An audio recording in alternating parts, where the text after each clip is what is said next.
Muy buenas noches a todos, bienvenidos como siempre a esta linda, hermosa y gran familia que tenemos en este grupo Urantia desde el amor. Hoy me dirijo a este gran Padre Universal y también a nuestro Padre Micael de Nevadón en nombre de cada uno de los integrantes que estamos aquí en este grupo para agradecerle de que nos permita reunirnos, para aprender cada minuto más y más acerca de toda esta revelación, sobre todo lo que nos están informando y nos están diciendo. Agradecer que nuestras mentes se abran, estén despiertas y abiertas a esta enseñanza. Agradecer por cada uno de los integrantes que estamos con salud y también pedirte, Padre, por aquellos que no gozan de tan buena salud, que puedan estar en sus mejores condiciones para que nos puedan acompañar dentro de este grupo. También quiero agradecerle infinitamente a todos los ponentes que han estado acá. En este momento a Javier Martínez, que no sabe decir que no, siempre, Padre, está dispuesto a ti para llegar a esta familia y darnos su conocimiento y participarnos de todo aquello que él sabe. A Marcelino Ramírez, que desde que empezó este grupo nos acompaña sin faltar, él siempre está allí presente. Por cada uno de los integrantes, vuelvo y repito que están acá, mil y mil gracias por acompañarnos. Entre más estemos, más hacemos un edificio, unos cimientos para poder luego hablar de esto que aprendemos, hablárselo a los demás. Padre lindo, gracias y te ofrecemos estas 2 horas que van con todo nuestro amor para ti. Y hoy en especial a José, el papá de Jesús de Nazaret. Gracias y adelante. Amén, Angelita, gracias a ti.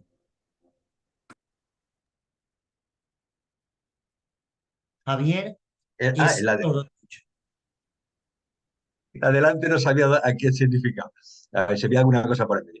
Bueno, antes de compartir, os quiero dar las gracias a todos vosotros. Darle las gracias en especial a Ángela por la invitación que me ha hecho para participar este ratito con vosotros. Para mí realmente es un orgullo, pero un orgullo personal el poder trabajar con vosotros. Es una auténtica satisfacción, ya os lo digo de antemano. Y gracias a todos vosotros por vuestra presencia. Así que vamos a compartir el documento que vamos a ver. Bueno, el documento no, un trabajito que se ha hecho sobre. Inicialmente se llamaba, lo voy a compartir, vamos a compartirlo, perdón. Aquí lo tengo. Ángela, confírmame que se ve. Perfecto, se ve Vale, la vale. ilustración de José, padre de Josué, ven José.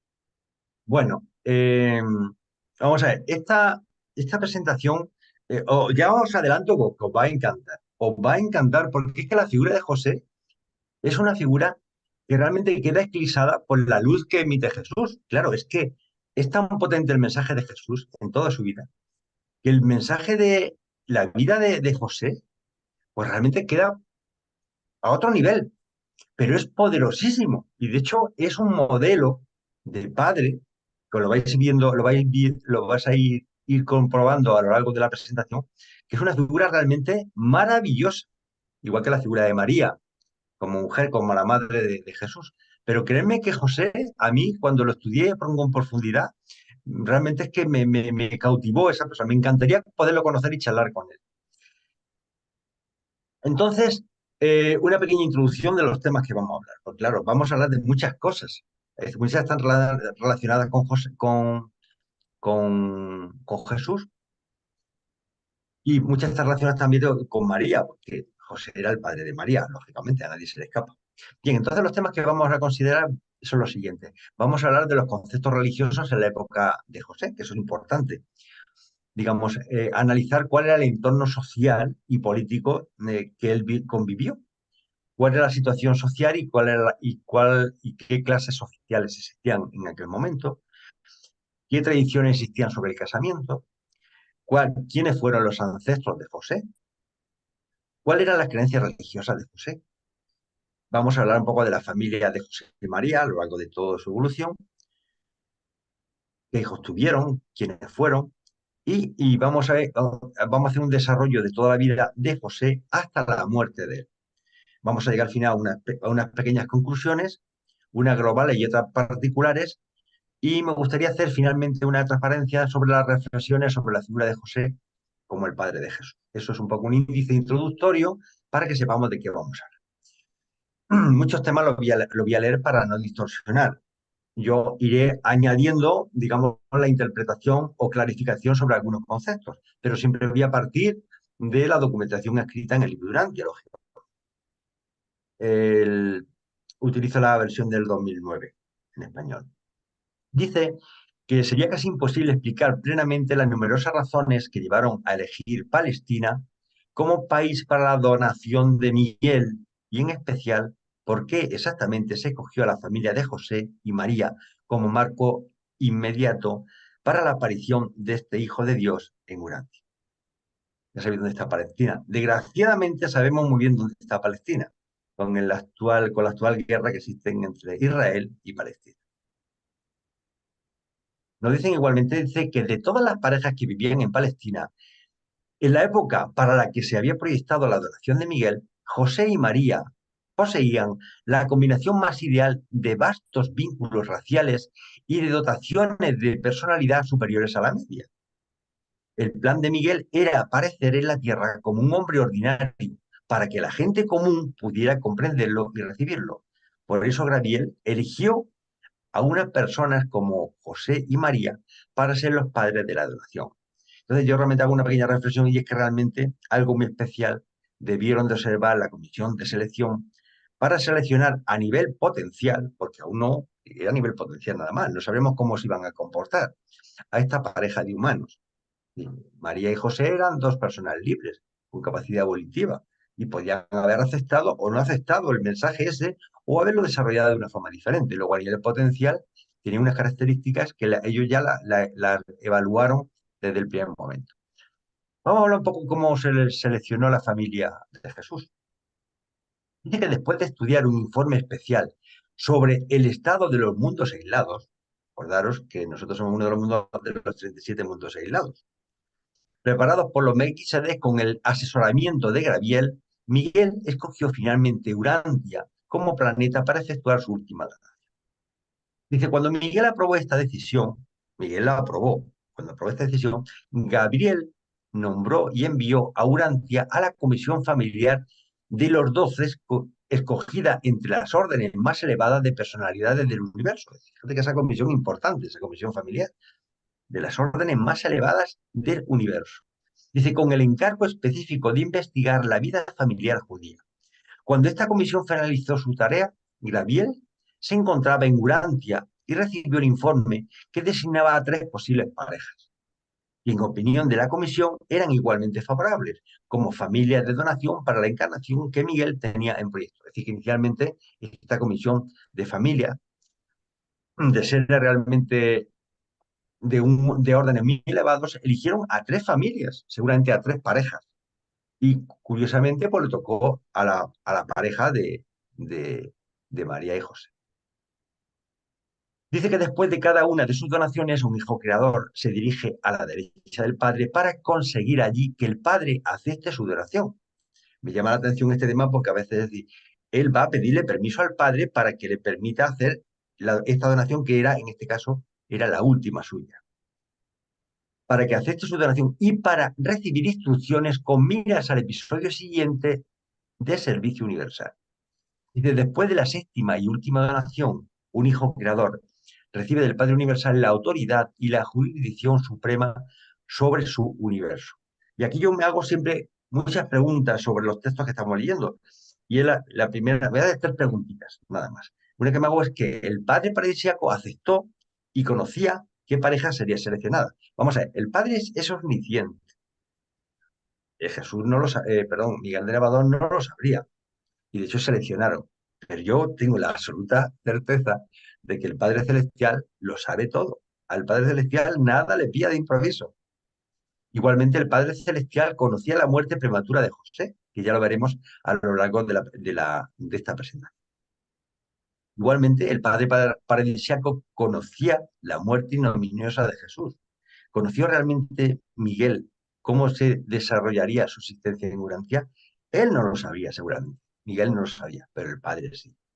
Y no olvidemos que el Padre paradisíaco es omnisciente, omnipotente y omnisapiente, por si alguien tiene la menor duda. Bien, estamos todavía seleccionando a la familia de Jesús. Aún no hemos entrado en quiénes son esos miembros, pero fijaros lo que nos dice la revelado. Dice que después de estudiar un informe especial sobre el estado de los mundos aislados, preparado por los Melquisedec con el asesoramiento de Graviel, Miguel escogió finalmente Urantia como planeta para efectuar su última donación. Luego fue Miguel el que le seleccionó Urantia, no la comisión. La comisión presentaron una terna, pero fue Miguel el que decidió que Urantia, nuestro planeta Tierra, fuera el elegido. Cuando Miguel aprobó esta decisión, Graviel nombró y envió a Urantia la comisión familiar de los 12 escogidos entre las órdenes más elevadas de personalidad del universo. Vaya, esto es que lo acabo de leer, perdonad, me voy a saltar, es que he repetido la transparencia sin darme cuenta. Dice que, a ver, un momentito que estoy yendo para atrás. Bien, pues entonces directamente ya, una vez que ya hemos visto cómo se gestó digamos, la selección de esa pareja, vamos a centrarnos un poco más en esa pareja. Y entonces nos dice, vamos a hablar de José, que era uno de los miembros de esa pareja, José y María, como bien sabéis. Dice José, el padre humano de Jesús, Josué ben José, era un hebreo entre los hebreos, aunque poseía muchos rasgos raciales no judíos que de vez en cuando se habían añadido a su árbol genealógico a través de las líneas femeninas de sus progenitores. Dice que los antepasados del padre de Jesús se remontaban a los tiempos de Abraham y por medio de este venerable patriarca a linajes más antiguos que llegaban hasta los sumerios y los noditas y a través de las tribus meridionales del antiguo hombre azul hasta Andón y Fonta. David y Salomón no eran antecedentes en línea directa de José, lógicamente, cuyo linaje tampoco se remontaba directamente hasta Adán. Nos dicen que los ascendentes próximos de José eran artesanos, sus padres. Eran constructores, carpinteros, albañiles y herreros. Eran gente del pueblo, trabajadores. El mismo José era carpintero y más tarde fue contratista. Dice que su familia pertenecía a una larga e ilustre línea de notables del pueblo, realzada de vez en cuando por la aparición de personalidades excepcionales que se habían distinguido en el ámbito de la evolución de la religión. Bien, fijaros que la línea ascendente de los ascendentes de José era muy curiosa. Fijaros en este detalle. Dice que José no descendía del linaje del rey David. María, su mujer, tenía más antepasados que José en la rama de David. Dice, es verdad que José fue a Belén, la ciudad de David, para registrarse en el censo romano, pero esto se debió al hecho de que 6 generaciones antes, el antepasado paterno de José de aquella generación, como era huérfano, luego José era huérfano. Había sido adoptado por un tal Zadok, que era descendiente directo de David. Por eso José también contaba como perteneciente a la casa de David. Es decir, fijaros que no había línea ascendente del linaje de David, sino que tuvo un padre adoptivo que fue el que lo adoptó. ¿Mm? Y este Zadok, que fue el padre adoptivo, realmente tenía un alto cargo, era un sumo sacerdote del rey Salomón. Estoy buscando información por otro sitio, sale el cargo que tenía. Bueno, ya veréis que José, además, tenía 8 hermanos. Dice que de las 3 parejas, seguimos un poco con el inicio, de las 3 parejas designadas, Gabriel escogió personalmente a José y María. Posteriormente se apareció en persona a María y le dio la grata noticia de que había sido elegida para ser la madre terrestre del niño de la adoración. Os recuerdo que en este momento el Espíritu de la verdad aún no había sido derramado sobre la humanidad. Es decir, que el Espíritu de la verdad no tenía, al no haber sido derramado, no podía interactuar en la mente ni de María ni de José. Vamos a hablar un poco de José, el temperamento de José. Dicen que José era un hombre de modales dulces, extremadamente escrupuloso y fiel en todos los aspectos a las convenciones y prácticas religiosas de su pueblo. Dice que hablaba poco, pero pensaba mucho. La penosa condición del pueblo judío entristecía mucho a José. Dice que en su juventud, conviviendo con sus 8 hermanos y hermanas, 8 hermanos y hermanas tenía, había sido más alegre Pero durante los primeros años de su vida matrimonial, durante la infancia de Jesús, sufrió periodos de ligero desaliento espiritual. Es decir, que los primeros años, cuando Jesús era un niño pequeño, José tuvo bastantes depresiones, por lo que nos dice el libro de Dante. Dice, estas manifestaciones temperamentales se atenuaron considerablemente poco antes de su muerte. Si fueron poco antes de su muerte, es decir, que fue un hombre, si desde el principio ya era depresivo y hasta poco antes de su muerte siguió siendo depresivo, la conclusión es que iba a ser un hombre bastante depresivo, por pura lógica. Y bueno, recordaros que tuvo 8 entre hermanos y hermanas. Dice que Jesús poseía de José su estricta educación en los usos de las ceremonias judías y su conocimiento excepcional de las escrituras hebreas. Y que todo el conocimiento profundo las partes de la Biblia que entonces se leían, porque no tenían el cómputo como tenemos ahora mismo, toda la Biblia, todo lo que se leía, pues bueno, pues de alguna forma le vino a través de la formación que le dio su padre. ¿Y qué concepto tenía José sobre el Mesías? Eso es importante saberlo. Dice que la mayor parte de la familia de José se hizo creyente en las enseñanzas de Jesús. Es decir, la de José se hicieron creyentes, más a posteriori. Dice, pero muy pocos miembros de la familia de María creyeron en él hasta después de su partida de este mundo. Y la familia de María se apartó bastante de las creencias de Jesús en su tiempo. Dice, José se inclinaba más hacia el concepto espiritual del Mesías esperado, por lo que estaban esperando los judíos en su tiempo, al Mesías esperado. Dice, pero María y su familia, y sobre todo su padre, mantenían la idea de un Mesías como liberador, temporal y gobernante político. Es decir, que ese Mesías esperado no era un ser religioso, no era un ser espiritual. Lo que esperaban era realmente un militar, un político y alguien que uniera a todo el pueblo judío. Eso es lo que esperaban. Entonces, el concepto de José era un concepto espiritual del Mesías esperado, mientras que el de María era un concepto de un Mesías como libertador temporal y un gobernante político. Es que ese tema es importante para que veáis la dicotomía, el concepto que tenía tanto José como María. Por eso luego tuvieron tantos problemas, sobre todo María. ¿Cómo eran físicamente José y María? Dice que las familias de José y María eran muy instruidas para su tiempo. José y María poseían una educación que estaba muy por encima del promedio de su época y de su posición social. No obstante, tenemos que rememorarnos el conocimiento de cómo estaba el conocimiento de la naturaleza, de la ciencia y de muchas cosas hace más de 2000 años. Él era un pensador. Básicamente, José era un pensador. Y José tiene un aspecto que José era moreno con los ojos negros. Lógico. Ya de ese lugar, pues seguramente parecido a cualquier palestino de los que nos podamos encontrar por la calle. Dice, si José hubiera vivido, se habría convertido sin duda alguna en un firme creyente en la misión divina de su hijo mayor.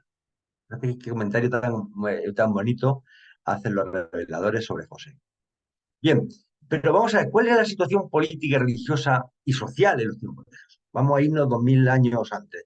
Fijaros, había una situación política, había una situación religiosa y había una situación social. Políticamente, ¿cómo funcionaba la cosa? Dice que el poder político estaba en manos del gobierno romano y reyes judíos vasallos.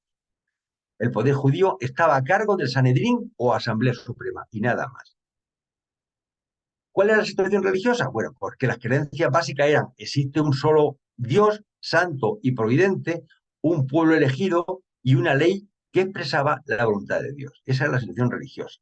¿Y cuál era la situación social? Compleja. Dice que la clase dirigente estaba integrada por el sumo sacerdote, los saduceos, los sacerdotes, los escribas y fariseos. Y luego realmente estaba el pueblo y todos los marginados. Eso era la situación que se encontraba. ¿Y cuál era el concepto? Porque todo esto es importante que entendamos qué esperaba el pueblo judío para entender qué es lo que pasó con José y con María para aceptar algo que no se lo podían imaginar. Y el concepto del Mesías esperado es el siguiente. Dice que los judíos poseían diversas ideas sobre el libertador esperado y cada una de estas diferentes escuelas de enseñanza mesiánica podían citar pasajes de las escrituras hebreas como prueba de sus argumentos. De manera general, los judíos consideraban que su historia nacional empezaba con Abraham y culminaría con el Mesías y la nueva era del reino de Dios. En los siglos anteriores habían concebido a este libertador como el siervo de Dios, luego como el Hijo del Hombre, mientras que más recientemente algunos incluso habían llegado a referirse al Mesías como el Hijo de Dios. Pero sin importar que le llamaran la semilla de Abraham o el hijo de David, todos estaban de acuerdo en que tenían que ser el Mesías, el ungido. Básicamente tenía que ser el Mesías, el ungido, que es lo que esperaba, un militar, un político y alguien que agrupara a todo el pueblo judío. Así pues, el concepto evolucionó desde siervo del Señor a hijo de David y de hijo del hombre a hijo de Dios. Eso es un poco para que conozcáis un poco. Entonces, eh, esto que está en otro color, que no está en rojo, son aportaciones sacadas de otros documentos. Fijaros que, ¿cuáles eran las creencias en tiempo de Jesús? Dice que José creía en Yahvé, su Dios, es lo que creía, en Abraham y sus profetas. Su mayor esperanza era la llegada del Mesías, el libertador. Incluso la mayoría de sus apóstoles y seguidores creyeron que Jesús era el Mesías hasta el mismo día de su muerte. Es comprensible que José no abandonase la idea de que Jesús sería el Mesías, debido a la común creencia del pueblo y a la errónea interpretación de la anunciación de María y a su sueño excepcional. Bien, dice que a finales del mes de junio del año 8 antes de Jesucristo, unos 3 meses después de que se casaran José y María, Gabriel se apareció a Isabel un día al mediodía, de la misma forma que más tarde lo hizo conocer su presencia a María. Dice, Gabriel se apareció a María hacia mediados de noviembre del año 8 antes de Jesucristo, mientras ella estaba trabajando en su casa de Nazaret. Bien, dejo el documento, no lo voy a leer entero para no alargar mucho, pero fijaros lo que dice sobre la anunciación de María. Dice que cierta tarde, al ponerse el sol, antes de que José hubiera regresado al hogar, Gabriel se apareció a María al lado de una mesa baja de piedra. Después de que ella recobrase la serenidad, le dijo, no lo leo, tenéis el documento, pero lo importante que quiero resaltar es lo que le dijo, y es que dice, no dudes de mi palabra, María, pues este hogar ha sido elegido como morada humana del Hijo del Destino. Le dijo que iba a ser el Hijo del Destino, nunca le dijo que iba a ser el Mesías. Esto es importante. Porque María interpretó otra cosa. Y de hecho ha habido muchas tergiversaciones, sobre todo en el Antiguo Testamento. Dicen que muchos textos del Antiguo Testamento fueron tergiversados para que aparecieran cuadrar con algunos episodios de la vida terrestre del Maestro. Jesús mismo negó una vez públicamente toda conexión con la casa real de David. Incluso el pasaje de una joven dará a luz a un hijo se cambió en una virgen dará a luz a un hijo. Lo mismo sucedió con las numerosas genealogías de José y María que se compusieron después de la carrera de Miguel en la tierra. Porque ahí un poco donde viene la confusión. Y si no, la anunciación de Gabriel a María tuvo lugar al día siguiente de la concepción de Jesús. Fijaros en este hecho tan importante. Es decir, Gabriel le anuncia a María el gran mensaje, pero al día siguiente de que ella hubiera concebido a Jesús. Lo normal sería, digo yo, que antes le pidiera permiso, ella dijera que sí y después se produjese la concepción. No, el orden es el que nos dicen los reveladores.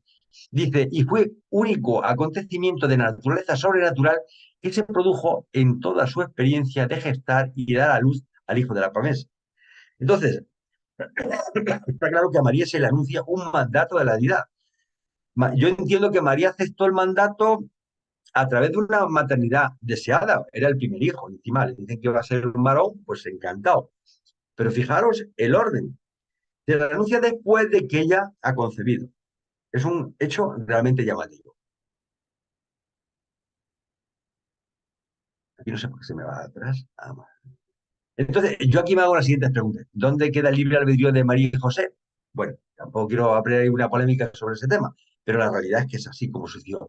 ¿Y dónde se narra la aceptación de María y José? Es verdad que se narra a posteriori, cuando ella asume que efectivamente acepta, pero lo acepta ella. Pero José le costó muchísimo trabajo aceptar.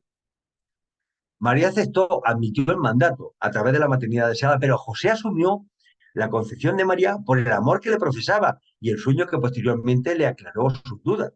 Pero realmente José lo pasó muy mal en ese momento. Vamos a hablar un poco sobre las dudas de José, porque claro, María le llega un momento que le dice que se le ha aparecido un ángel y que va a ser madre del Mesías. Pues lógicamente, ¿qué os podéis pensar que pasó por la cabeza de José? Pues esta mujer o ha bebido algo inapropiado o ha fumado algo inapropiado o se me está volviendo loca, porque ya me dirás tú a mí, es que lo primero que puede pensar es algo como eso, es muy humano y muy natural. Dice, pero claro, al final Gravier se da cuenta de este hecho humano y tiene que resolverlo de alguna forma. Y entonces lo que hace es que cuando José escuchó toda la historia y aunque confió plenamente en María, se quedó muy preocupado y perdió el sueño durante varias noches. No me extraña. Imagínate. Primero José tuvo dudas sobre la visita de Gravier o de eso. Luego, cuando se persuadió casi por completo de que María había oído realmente la voz y había contemplado la forma del mensaje divino, se torturó la mente preguntándose cómo podían suceder tales cosas. Pues poneros en la piel de José y podéis entender que estando prácticamente recién casados, pues te viene tu mujer y te dice que ha tenido una visión, que se le ha aparecido un ángel y que va a concebir un hijo. Pues ¿qué queréis que os diga? Como ser humano. Él realmente se preguntaba cómo era posible que un descendiente de seres humanos pudiera ser un hijo del destino divino. Dice José no pudo conciliar estas ideas contradictorias hasta que después de varias semanas de reflexión, tanto él como María llegaron a la conclusión de que habían sido elegidos como padres del Mesías. Padres del Mesías. La palabra Mesías empieza a aparecer permanentemente, aunque los judíos casi no tenían el concepto de que el liberador esperado tuviera que ser de naturaleza divina.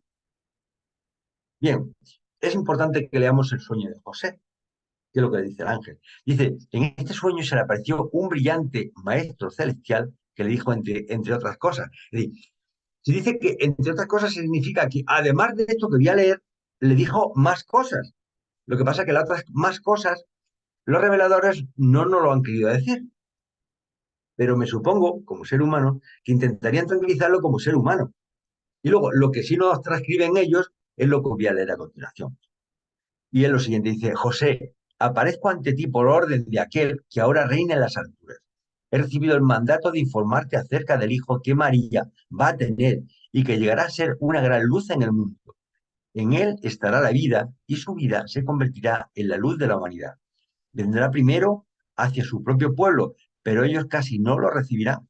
Yo me pregunto, ¿y por qué le dice ya Gabriel que no lo van a recibir?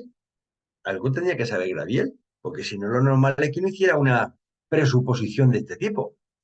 Dice, pero a todos los que lo reciban, le revelará que son hijos de Dios. Después de esta experiencia, José no volvió a dudar nunca más de la historia que María sobre la visita de Gabriel, ni de la promesa de que el niño por nacer sería un mensajero divino para él. Bien, ¿cómo se produjo la formación de Jesús? Porque claro, a Jesús lo formaron. ¿Y quién fue el que lo formó? Entonces no había esos colegios como tenemos ahora, universidades y tal, sino que era la propia familia la que realmente lo formaban a los hijos. Dice que Jesús poseía de José su estricta educación en los usos de las ceremonias judías y su conocimiento excepcional de la escritura hebrea. Es decir, todo lo que Jesús recibió a nivel intelectual vino de su padre José. Dice, y de María obtuvo un punto de vista más amplio de la vida religiosa y un concepto más liberal de la libertad espiritual personal. Creo que María era más abierta, era más griega, y José era mucho más judío, mucho más metódico. Dice que las familias de José y María eran muy instruidas para su tiempo. José y María poseían una educación que estaba muy por encima del promedio de su época y de su posición social. Él era pensador, ella sabía planificar, era experta en adaptarse y práctica en la ejecución de las tareas. Tanto José como María eran buenos educadores y se preocuparon por que sus hijos estuvieran bien instruidos en los conocimientos de su tiempo. Ya partimos de la idea de que una figura de un padre y una madre que realmente se preocupa de la formación y de la educación de sus hijos. Una labor importantísima en el seno de la familia. Bien, os voy a leer un poquito cómo funcionaba el matrimonio judío en aquella época. porque es importante para saber lo que va pasando, lo que va a pasar a posteriori. Dice que según la tradición judía en aquel momento, los jóvenes varones se desposaban entre los 18 y los 24 años, mientras que las jóvenes mujeres a partir de los 12 años eran consideradas doncellas, naraj. A partir de esa edad podían desposarse. Prácticamente a partir, en el momento que ya yo considero que tenían la regla, pues prácticamente ya eran mujeres de pleno derecho y realmente a partir de ese momento se podían casar. De que el matrimonio judío tenía dos momentos, el desposorio y matrimonio propiamente dicho. El primero era celebrado en la casa de la novia y tenía consigo acuerdos y obligaciones. Hay acuerdos, te paso tantas vacas, tú me das tantas ovejas, quién le pone la casa, quién deja de... Ya sabéis. Y aunque la vida en común era posterior. Dice, si la novia no había estado casada antes, se esperaba un año después del depositorio para llegar a la segunda parte, el matrimonio propiamente dicho, porque el novio llevaba solamente a la novia desde la casa de sus padres a la de información de Wikipedia, pero es clarificadora. Bien, llega un momento que José y María pues se conocen y se casan. Pero vamos a ver cómo ocurre el tema, porque fue de una forma muy graciosa. Fijaros que dicen los reveladores. Y cuando José era joven, fue contratado por el padre de María para construir un anexo a su casa, una habitacióncita más seguramente. En el transcurso de una comida al mediodía, María llevó a José un vaso de agua. Y fue en ese momento cuando empezó realmente el cortejo de los dos jóvenes que estaban destinados a ser los padres. José y María se casaron de acuerdo con la costumbre judía, en la casa de María, en las afueras de Nazaret. Cuando José contaba, fijaros, 21 años de edad, esta boda fue la culminación de un noviazgo normal de casi 2 años. Es decir, cuando José conoce a María, tiene 21 años, pero en el libro de Durantia no se nos narra qué edad tenía María. En ningún momento se nos dice qué edad tenía. Y lo que sí es cierto es que tuvieron 2 años de noviazgo hasta que se casaron. En el libro de Durantia nunca se menciona la edad de María. No sé, a veces me recuerda esto cuando están dando que las señoras, con perdón, nunca dicen su edad. No tiene mayor importancia. Bien, vamos a seguir informando a ver si conseguimos saber qué edad tenía María Casas. Dice, vamos a analizarlo. Dice que, estoy buscando información en otro documento, lógicamente, no del libro Durante, sino en otro documento. Dice que el protoevangelio de Santiago, también conocido como el libro de Santiago o el protoevangelium, es un evangelio apócrifo, escrito probablemente hacia el año 150 y centrado en la infancia de la Virgen María y en el nacimiento de Jesús de Nazaret.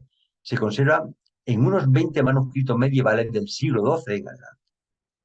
El Evangelio apócrifo de Santiago nos informa que María se casó con tan solo 12 años.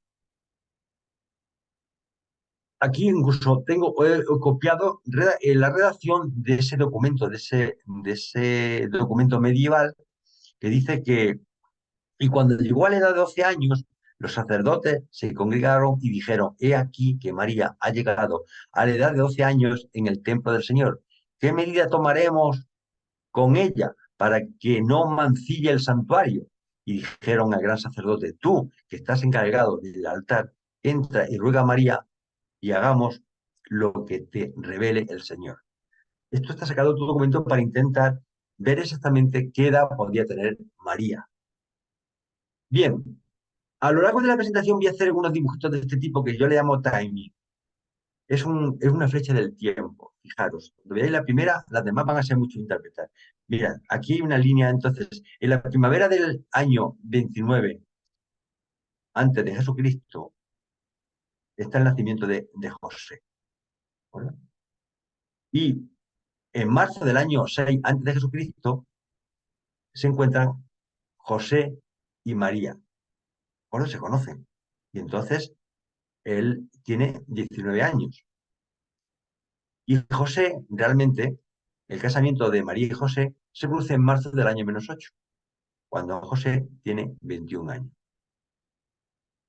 Porque estuvieron 2 años de noviazgo, lógicamente, y se casó a los 21 años, pues entonces tenía 19 años cuando se conoció con María, con lo cual yo presupongo que María debería de andar entre 12 y 13 años. Otra cosa diferente es que 2 años después fue cuando se casó. Bien, ¿cuál sería la edad de María al casarse? Bueno, pues empezamos también a tener información de otra documentación que no solamente es Durante, porque Durante no nos revela toda la información. Dice que, perdón, esto ya lo he leído, se me va para atrás. Bien, entonces aquí hay otro timing, y es que presuponemos que José tenía 19 años cuando conoció a María en el encuentro, y María debía tener sobre 12 años. 2 años después de noviazgo, cuando se casan en marzo del año 8 antes de Jesucristo, José tiene 21 años y María se le presupone que debía tener 14 años de edad, ¿vale? Estoy especulando, ¿eh? Con los datos de María. Dice que la mayor parte de la familia de José, un momentito, la mayor parte de la familia de José se hizo creyente en la enseñanza de Jesús, pero muy pocos miembros de la familia de María creyeron en él hasta después de su partida de este mundo. Bien. José se inclinaba más hacia el concepto espiritual del Mesías esperado, pero María y su familia, y sobre todo su padre, mantenían la idea de un Mesías como libertador temporal y gobernante político. Los antepasados de María se habían identificado de manera destacada con las actividades de los macabeos en tiempos por aquel entonces muy recientes. Nos dicen también los reveladores que José sostenía vigorosamente el punto de vista oriental o babilónico de la religión judía. María tendía fuertemente hacia la interpretación occidental o helenística de la ley de los profetas, que era más amplia y liberal. Bien, ¿cómo era la casa de donde nací? Pues claro, se casan María y José y se van a vivir. Entonces, ¿cómo era el hogar en Nazaret? Dice que la casa de José y María era una construcción de piedra compuesta por una habitación con techos planos, más un edificio adyacente para alojar a los animales. Un burrito, que era lo único que tenía. Te cuentan que en aquella época un burro era todo. Era el medio de transporte, ayudaban en el campo y era prácticamente el, uno más de la familia, como se suele decirse por aquí. Dice que los muebles consistían en una mesa baja de piedra, una piedra plana, platos y ollas de barro y de piedra, un telar, una lámpara eléctrica, lógicamente, es una lámpara de aceite, tipo romano.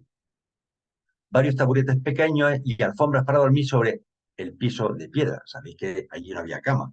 Cuando uno quería dormir, pues el suelo no había losetas, era todo tierra, presionada, y realmente pues se cogía uno su alfombrita, la desplegaba y se acostaba y dormía. Y esa era la cama. Y por la mañana pues te levantabas, te estirabas, volvías a enrollar la alfombrita, la dejabas ahí en la pared, en el rinconcito y se acababa. Dice, en el patio trasero, cerca del anexo para los animales, había un cobertizo que protegía el horno y el molino para moler el grano. En aquella época todo el mundo en su casa se hacía el pan. Se molía el grano, se hacía el pan. No había una panadería, pasan ahora. Dice, se necesitaban 2 personas para utilizar este tipo de molino, una para moler y otra para echar el grano. Y Jesús se lo pasó de maravilla ayudando a su madre, cuando era un poquito más mayor, en el grano. Pongo una foto de un dibujo de una exposición del modo viviente que había en el año -8 y otra foto de Nazaret a principios del siglo XX.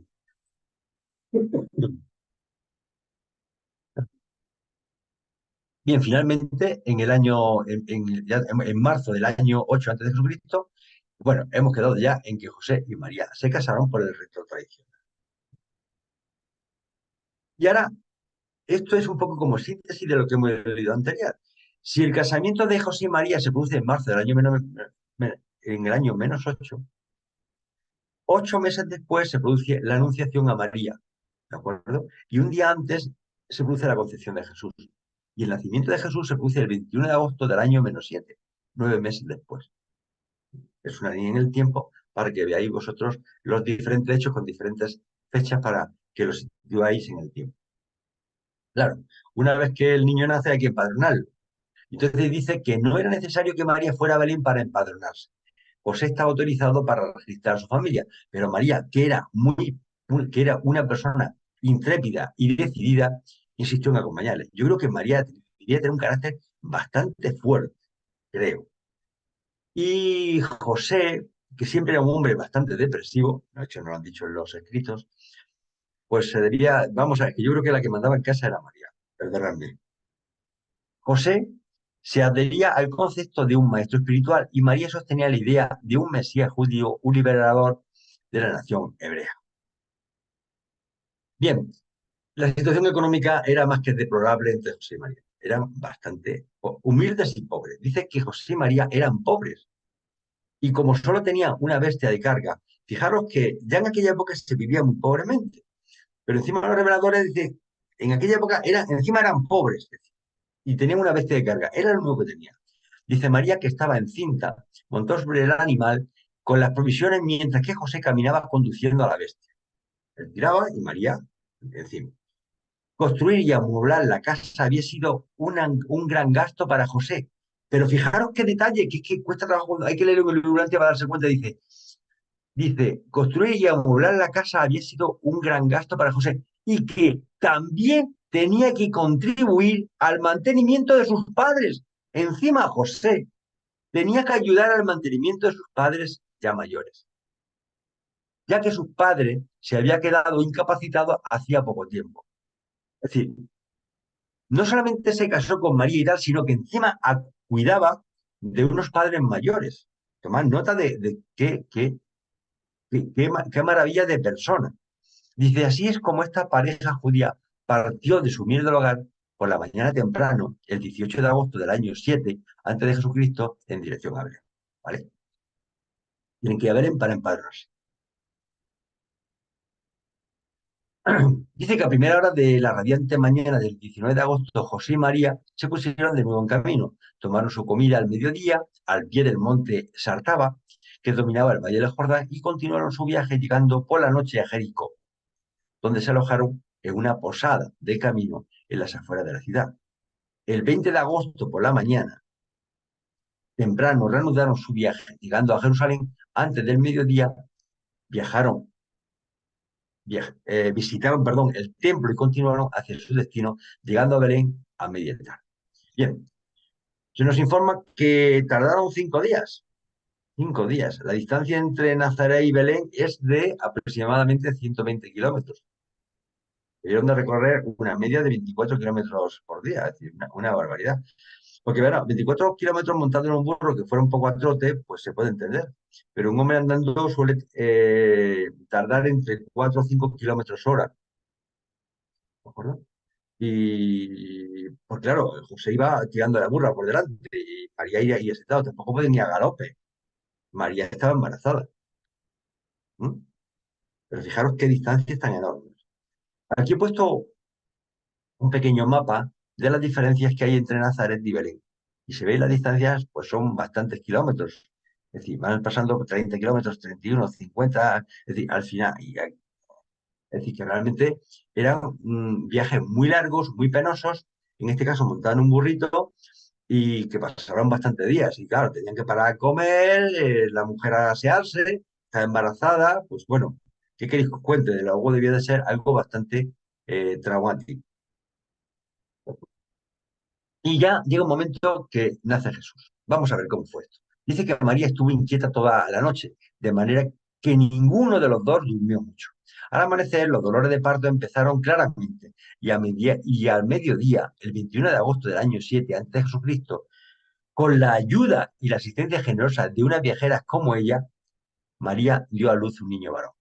Jesús de Nazaret había nacido en el mundo. Se le envolvió en las ropas que María había traído por precaución y se le acostó en un pesebre cerca. ¿No? Dice que el segundo día de nacimiento de Jesús, María envió un mensaje a Isabel indicándole que su hijo había nacido y que le respondió invitando a José a que subiera a Jerusalén para hablar con Zacarías de todos sus asuntos. A la semana siguiente, José fue a Jerusalén para conversar con Zacarías, lógicamente.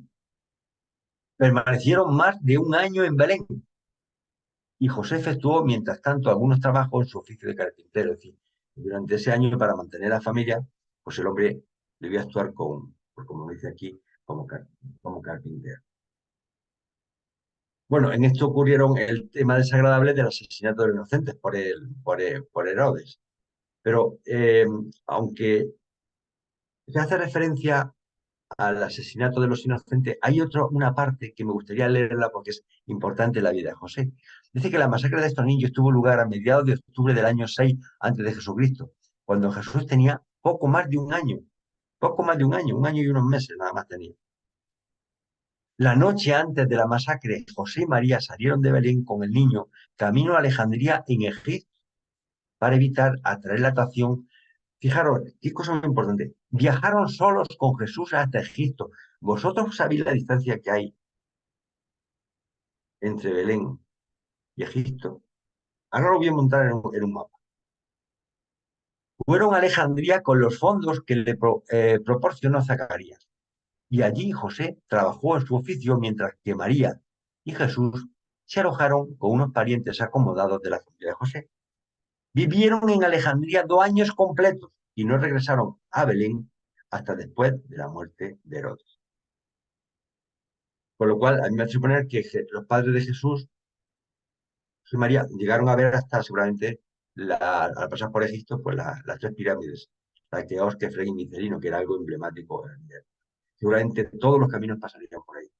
Entonces, si el nacimiento de Jesús se produjo el 21 de agosto del año menos 7 antes de Jesucristo, la huida a Belén a mediados de octubre del año 6 antes de Jesucristo, Jesús debía tener 14 meses, 1 año y 2 meses. Por eso no dice la Escritura que tenía poco más de 1 año. Si hacemos cuentas, nos damos cuenta que tenía 14 meses. 1 año y 2 meses. Bien, ahora yo quiero hacer una reflexión. Fijaros qué camino hicieron José y María, que decían que iban solos, para que tenían miedo de que lo denunciaran. Cuando Jesús tenía poco más de 1 año, José y María salieron de Belén con el niño camino a Alejandría en Egipto. Bueno, hermanos, la distancia que hay en línea recta entre Jerusalén y Alejandría es de 673 kilómetros. Eso es la actualidad por autopista. Siendo realistas, no penséis que en aquellos tiempos estaba una autopista y cogías el GPS y te llevabas. Ibas por camino, empalmando unos caminos por otros, preguntándolos por los diferentes cruces y pueblos, perdiéndote un montón de veces, parando para beber agua y comer y comprar comida, porque decía que iban solos. Y debió de ser un trabajo realmente bien, pero que bien duro, porque viajaron solos. Yo calculo que rondaría el mes o más tiempo del mes solamente en hacer ese viaje andando a pie. Os recuerdo, 673 kilómetros por autopista. Lógicamente, estos padres sufrieron los dos bastante con el tema de Jesús. Dice que debido a la incertidumbre y ansiedades de su estancia en Belén, María no destetó al niño hasta que llegaron sanos y salvos a Alejandría.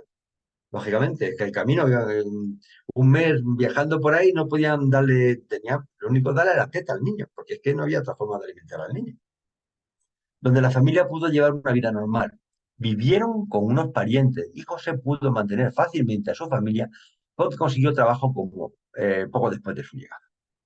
Y durante todos estos primeros años de infancia en que Jesús estaba indefenso, María mantuvo una larga y constante vigilancia para que no le ocurriese nada a su hijo, que pudiera amenazar su bienestar o que pudiera obstaculizar de alguna manera su futura misión en la tierra. Ninguna madre estuvo nunca más consagrada a su hijo. La verdad que la figura de María es espectacular. Bien, nos dicen los reveladores que realmente solo una madre amorosa puede comprender la carga que María tuvo que soportar en su corazón por la seguridad de su hijo durante estos años de su niñez y su primera infancia. Durante los 2 años de su estancia en Alejandría, Jesús gozó de buena salud y siguió creciendo normalmente. Dice, aparte de unos pocos amigos y parientes, no se dijo a nadie que Jesús era un niño de la promesa. Uno de los parientes de José lo reveló a unos amigos de Memphis, descendientes del lejano Akenatón.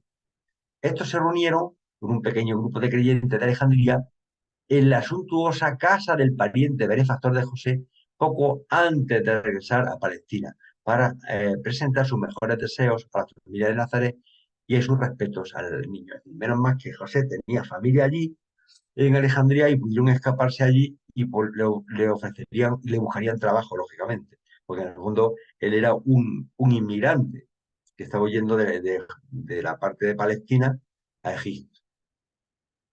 ¿Cómo fue su estancia en Alejandría? O sea, ahí tuvo mucho que decir. Dice, temían que le ocurriera algo si se le permitía jugar en el jardín con los otros niños. Pero José, con la ayuda de sus parientes, consiguió convencerla de que esta actitud privaría a Jesús de la útil experiencia de aprender a adaptarse a los niños de su edad. Y María no quería que se pelearan, que le pegaran, que le tiraran piedras. Entonces dijo Jesús, no, padre, dice, no, que trabaja con ellos, que juegue, que se defienda, porque eso lo va a socializar. Un buen padre, una visión de futuro.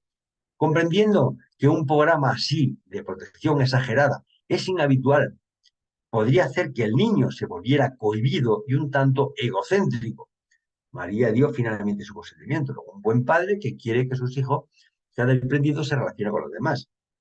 Si no hubiera sido un niño siempre debajo de la fuerza de su madre, que realmente sin contacto con la realidad, con sus amigos, y hubiera sido un niño sumamente enfermizo. Por eso la figura de José es súper importante. ¿Cómo fue su estancia en Alejandría más? Dice que vivieron como unos parientes y José pudo mantener fácilmente a su familia porque consiguió trabajar poco después de su llegada. Estuvo empleado como carpintero durante varios meses y luego promovieron al puesto de capataz. A partir de ese momento se le alegra la vida. De un gran grupo de obreros que estaban ocupados en la construcción de un edificio público, entonces en obras. Esta nueva experiencia le dio la idea de hacerse contratista y constructor después de que regresaran a Nazaret. Bueno, llega un momento en que se tienen que marchar de Alejandría, tienen que volver a Belén. Entonces dice que finalmente toma la decisión los dos de volverse. Dice que salieron un domingo por la mañana temprano. María y el niño iban montados en la bestia de carga que acababan de adquirir, mientras que José y 5 parientes los acompañaron a pie. Y en la vuelta, vieron a pie. ¿Mm? Iban con 5 parientes, porque en aquellos momentos los caminos eran muy peligrosos. Dice, los parientes de José no consiguieron que viajaran solo hasta Nazaret. Temían ir a Galilea pasando por Jerusalén y el Valle del Jordán. Las rutas occidentales no eran del todo seguras para 2 viajeros solitarios con un niño de poca edad. Vuelven a Belén. Dice, llegaron sin anunciarse a su casa de Nazaret. Estaba ocupada su casa. Desde hacía más de 3 años por uno de los hermanos casados de José. Es decir, hermanos de José, cuando vio que se habían marchado, pues se metió ahí a vivir. Uno ocupa. Dice que en verdad se quedó sorprendido al verlos. No me lo puedo imaginar. Al día siguiente, el hermano de José se mudó con su familia. Y María, por primera vez desde el nacimiento de Jesús, se instaló con su pequeña familia para disfrutar de la vida en su propio hogar. En menos de una semana, José consiguió trabajo como carpintero. Y fijar lo que dice, que era hermosísimo. Y fueron extremadamente felices. Se querían, José y María se querían, y fueron extremadamente, se amaban profundamente. Dice, la parte más valiosa de la primera educación de Jesús la proporcionaron sus padres, respondiendo a sus preguntas reflexivas y penetrantes. José no dejó nunca de cumplir plenamente con su deber. Es un padre admirable, tomándose el trabajo y encontrando el tiempo para contestar a las numerosas preguntas del niño, porque Jesús debía ser un preguntón, y seguro. Dice, desde los 5 hasta los 10 años, Jesús fue una interrogación permanente. Y esta frase que es buenísima.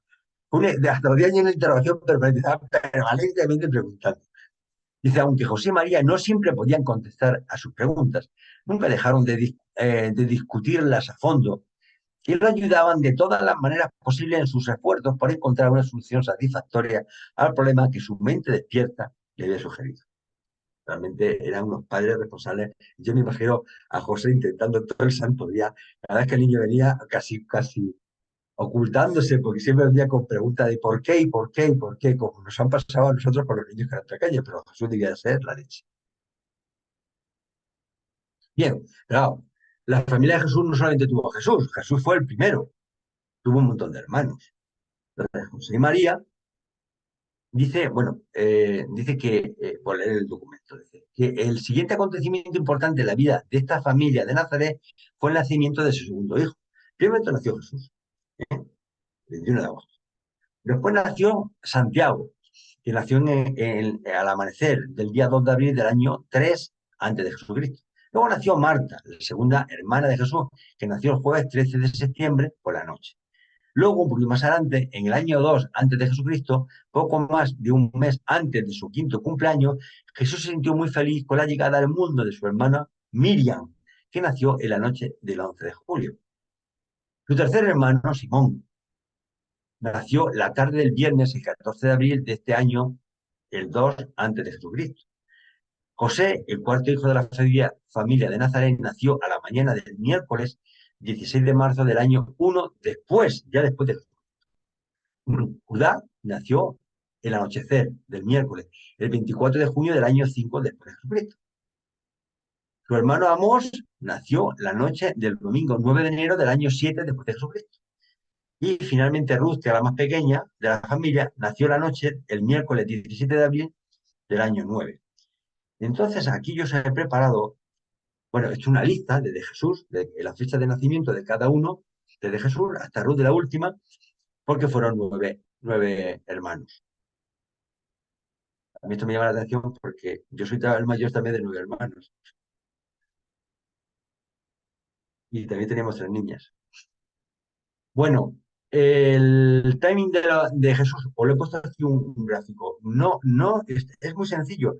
He puesto el nacimiento de Jesús el 21 de agosto del año -7. Después, ¿quién viene? Santiago, el 2 de abril del año -3.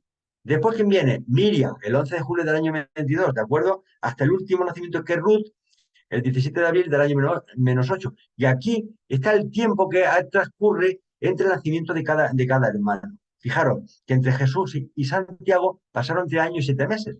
Sin embargo, entre Santiago y Miriam pasó 1,5 años, 1 año y medio.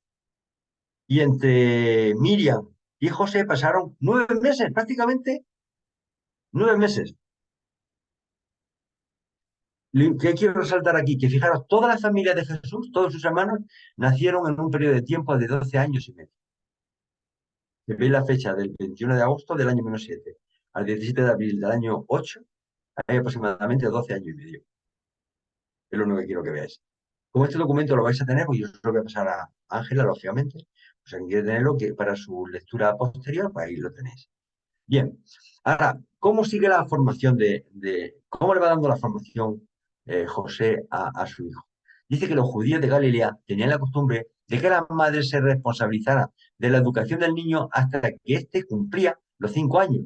Y si el niño era varón, entonces el padre se encargaba en adelante de esta educación. Así pues, en aquel año Jesús entró en la quinta etapa de la carrera de un niño judío de Galilea. Y en consecuencia, el 21 de agosto del año 2 antes de Jesucristo, María transfirió formalmente a José la educación futura de su hijo. Es decir, en ese momento, a los 5 años, es José que se tiene que hacer cargo, digamos, de la educación y de la formación. Pero recuerdo un tema, y mira que me estoy acordando ahora mismo, no que lo tenía preparado para la conversación. Nos dice también la revelación que el ajustador del pensamiento de Jesús le vino cuando él tenía 4 años y medio. Luego el ajustador del pensamiento le vino cuando Jesús estaba siendo formada por su madre. ¿No? Importante. Bien, la formación era la formación que se podía dar en aquel tiempo. Algo de carpintería, algo de alfarería y prácticamente y algo de idiomas, los que leyeran allí. Dice que con la ayuda de su madre, Jesús ya había dominado el dialecto galileo de la lengua aramea. Ahora su padre empezó a enseñarle el griego. María lo hablaba poco, pero José hablaba bien el griego y el arameo. El libro de texto para estudiar la lengua griega era el ejemplar de la escritura hebrea, una versión completa de la ley de los profetas, incluidos los salmos, que le habían regalado en su partida a Egipto. Es decir, ella, un grupo de amigos le regalaron un libro que fue el que le ayudó a Jesús a poder leer. Entonces Jesús realmente dominaba 3 lenguas, perdón, 2 lenguas fuertemente, que era el arameo y el griego.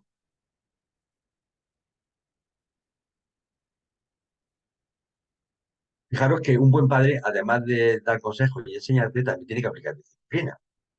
Dice, sin embargo, en muchos aspectos José era el que ejercía el mayor control sobre Jesús, porque solía sentarse con el muchacho y le explicaba íntegramente las razones reales y subyacentes por las cuales era necesario disciplinar los deseos personales para contribuir al bienestar y a la tranquilidad de toda la familia. Cuando se le explicaba la situación, Jesús siempre cooperaba inteligentemente y voluntariamente con los deseos paternos y las reglas familiares. Realmente era un niño, era bueno, era un niño sumiso, Jesús en principio. Bueno, y tuvo varios accidentes que preocuparon realmente a José. Fijaros que dicen que Jesús, haciendo referencia a Jesús, dice que la arena le cegó mientras bajaba la escalera y cayó. Después de este accidente, José construyó una balaustrada a un lado de la escalera. Estaba Jesús jugando en la azotea. Sabéis que las casas judías, como allí apenas llueve, pues son como terracitas, y ahí tenía su arena, su trocito de madera, y se vino una tormenta de arena, se lo cegó y se cayó. El pobre José, pues tuvo que construir una balaustrada para que subiera y bajara, porque realmente se quedaron muy preocupados de que pudiera morir por un accidente de este tipo. Dice, pero este ligero accidente ocurrió mientras que José estaba en Endor. Ocasionó una ansiedad tan grande en la mente de María que trató de manera poco razonable, de mantener a Jesús apegado a ella durante varios meses. Es decir, no le dejaba salir de casa, no le dejaba tal, porque realmente estaba preocupadísimo porque le pasase algo a Jesús. Realmente María era una madre bastante posesiva, en el sentido de que, bueno, José era más abierto en esa. Fijaros qué cosa más bonita en un padre, y que José lo hacía con su hijo. Dice, en Nazaret también eran más liberales en cuanto a la observancia del sábado. Por este motivo, José tenía la costumbre de llevarse de paseo a Jesús los sábados por la tarde. Me parece una figura preciosa. Una de sus caminatas favoritas consistía en subir a las altas colinas cerca de su casa, de donde podían contemplar una vista panorámica de toda la ciudad. Parece una figura, ojalá hubiera, mi padre me hubiera dedicado tantísimo tiempo a pasear conmigo cuando yo era pequeño. ¿Mm? Dice que, no obstante, José tenía sus grandes dudas, porque claro, era un niño y eso del Mesías era algo que, bueno, estaba un poco convencido, pero tenía sus dudas. Dice que María estaba casi decidida a dar su consentimiento, estaba convencida de que su hijo mayor iba a ser el Mesías, el libertador de los judíos. Pero José dudaba. Él también estaba persuadido de que cuando Jesús creciera sería un hombre del destino, pero estaba profundamente inseguro en cuanto a cuál sería ese destino. Pero nunca dudó realmente de que su hijo tuviera que realizar alguna gran misión en la tierra. Sería un gran hombre, pero ya el Mesías. Cuanto más pensaba en el consejo de Nacor, más dudaba de la sabiduría de este proyecto de estancia en Jerusalén. Bueno, pero incluso José, como un buen padre, le enseña la forma de ganarse la vida, cosa que ahora mismo tenemos auténticos problemas con nuestros hijos. Dice, José empezó muy pronto a enseñar a Jesús las diversas maneras de ganarse la vida. Es importantísimo, explicándole las ventajas de la agricultura sobre la industria y el comercio. Galilea era una comarca más hermosa y próspera que Judea, y vivir allí apenas costaba la cuarta parte de lo que costaba en Jerusalén y Judea. Y el hombre que hacía sus cálculos económicos y le enseñó desde el primer momento a Jesús, al mayor de los hermanos, a ganarse la vida, no a vivir de los padres, como desgraciadamente está pasando últimamente. Doy fe de ello.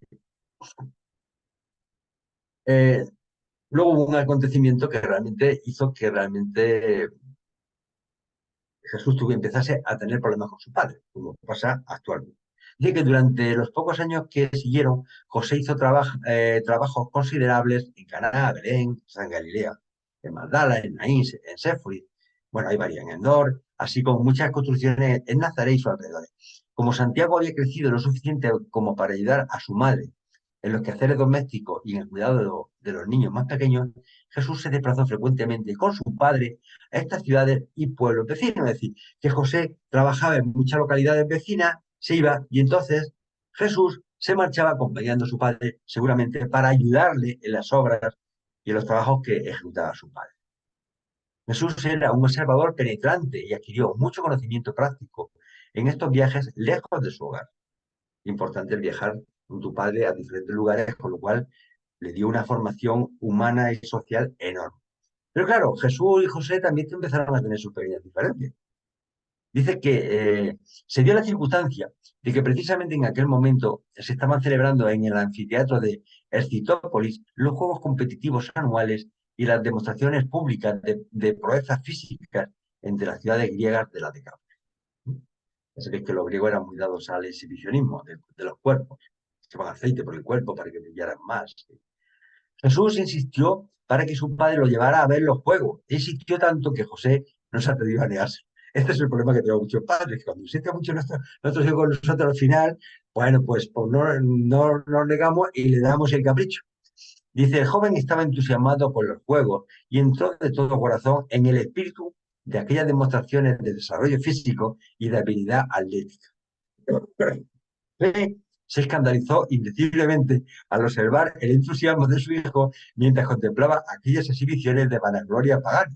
Pues imagínate, es un momento religioso, centrado, un pueblecito pequeño, llega allí ve a los griegos con un taparrabos, con aceite cubriendo, haciendo esfuerzos, luchas gladiadores, pero no sé matándose, sino luchando en deportes, pues eso a Jesús le abrió los ojos y dijo, pues esto es lo que yo quiero, esto me encanta, son deportes. Realmente esto provocó un enfado enorme. O sea, dice que la única vez que Jesús vio a su padre enfadado con él fue aquella noche en su habitación en la posada, cuando en el transcurso de su discusión el chico olvidó los principios del pensamiento judío hasta el punto de sugerir que volvieran a casa y trabajaran a favor de la construcción de un anfiteatro en Nazaret. Jesús ya vio el negocio puesto a montar en Nazaret un anfiteatro aquí de luchadores. Dice, cuando José escuchó a su primogénito expresar unos sentimientos tan poco judíos, perdió su calma habitual y cogiéndolo por los hombros, yo me imagino, por los hombros, cogiéndolo por los hombros, exclamó encolerizado, hijo mío, que no te oiga nunca más expresar un pensamiento tan perverso en toda tu vida. Imagínate la cara que se dio de quedar al pobre Jesús. De Jesús se quedó sobrecogido ante la manifestación emocional de su padre. Yo me imagino la cara de Jesús de susto que se llevaría porque debía estar descompuesto. Nunca había sentido anteriormente el impacto personal de la indignación de su padre y se quedó pasmado y conmocionado de manera indecible. Para que te digan esto los reveladores, imagínate cómo se debió de quedar a Jesús después de la bronca que le debía echar su padre. Bueno, la verdad que pasaron bastantes crisis para poder criar a los hijos. Dice que para José María fue una experiencia difícil encargarse de criar a un ser que reunía esta combinación sin precedentes de divinidad y de humanidad. Merecen que se les reconozca un gran mérito por haber cumplido con tanta fidelidad y con tanto éxito sus responsabilidades parentales. Fijaros cómo dicen los reveladores, que merecen el reconocimiento del mérito tan enorme y la entrega que tuvieron tanto José como María. Había diferencias entre María y José en el tema de la crianza, de hecho los reveladores nos dicen. Dice que este año Jesús se interesó más que nunca por la música y continuó enseñando a sus hermanos y hermanas en el hogar. Aproximadamente por esta época, el muchacho se volvió profundamente consciente de la diferencia de puntos de vista entre José y María respecto a la naturaleza de su misión. Es decir, José y María debían de discutir con respecto a lo que pensaban de que iba a ser Jesús. Dice, meditó mucho sobre la diferencia de opinión de sus padres, se dio cuenta que no estaban de acuerdo. Y a menudo, y esto nos pasa a todos los padres, perdón, a todos los hijos cuando hemos sido pequeños con los padres, escucho sus discusiones cuando ellos creían que estaban profundamente dormidos. ¿Quién de vosotros nos ha hecho el dormido? Cuando estaban los padres discutiendo, tú allí en la cama, haciéndote un poco como que estaba dormido para enterarte de lo que estaba pasando. Pues esto también lo hacía Jesús. Bueno, es que además es que era una familia numerosa, que eran 9 hermanos. Dice que José quería cada vez más en la naturaleza espiritual de la misión de Jesús. Y si no fuera por las razones, por otras razones más importantes, de hecho, es una pena que no viviera lo suficiente como para ver realizarse su concepto de la donación de Jesús en la tierra. Esto es un adelanto que lo hacen porque realmente murió joven. Ya lo veréis tú. José y María vivieron y murieron sin enterarse nunca de que su hijo Jesús era realmente el creador del universo, encarnado en la carne mortal. Nunca fueron realmente conscientes. A medida que pasaban los años, esta brecha de incomprensión fue incrementándose. María comprendía cada vez menos el significado de la misión de Jesús. Y esta madre buena se sintió cada vez más herida porque su hijo favorito no llevaba a cabo sus esperanzas más acariciadas. María quería que su hijo fuera el gobernador, el Mesías. Y claro, vio que era un niño normal, bueno, trabajador, responsable, y no lo entendía, porque no entendía el mensaje que recibió, porque ella entendió con lo que era Jesús. Bueno, hay momentos que incluso le da un susto de muerte, que se pierde en el templo. Bueno, no se pierde. Dice, durante 3 días de Jesús en el templo con los escribas y maestros, se congregaron numerosos espectadores que habían oído hablar de este joven de Galilea para disfrutar de la experiencia de ver a un muchacho confundir a los sabios de la ley. Simón también vino desde Betania para observar lo que hacía el muchacho. Durante toda la jornada, José y María continuaron buscándolo ansiosamente a Jesús. Es decir, se fue al templo, se puso a hablar, no a predicar, sino a hablar con los doctores de la ley, a rebatirle un niño pequeño que tenía 12 añitos. Imaginaos la cara de sorpresa. Bueno, finalmente, pues claro, buscándolo, pues lo encuentran, está en el templo. Dice José, se quedó mudo, pero María, Dios viendo suelta su temor y ansiedad largo tiempo reprimida, se abalanzó hacia el joven, que ahora se había levantado para saludar a sus sorprendidos padres, y le dijo, hijo mío, ¿por qué no has tratado así? Hace ya más de 3 días que tu padre y yo te buscamos angustiados. Tú imagínate que perdéis a vuestro hijo mayor 3 días o da algo malo. Ya no sabéis si ir al hospital y llamar a la policía. Pues estos pobres José y María también pasaron por ese suplicio de que se le perdiera a mal primogénito. Y todas las miradas se volvieron hacia Jesús para ver qué iba a contestar. Su padre lo miraba con desaprobación, pero no dijo nada. Imaginaos la cara de dolor y de preocupación de José y María ante este suceso que, vamos, es que yo me intento poner en su pellejo, ser empático y realmente es que me daría algo malo, ¿eh?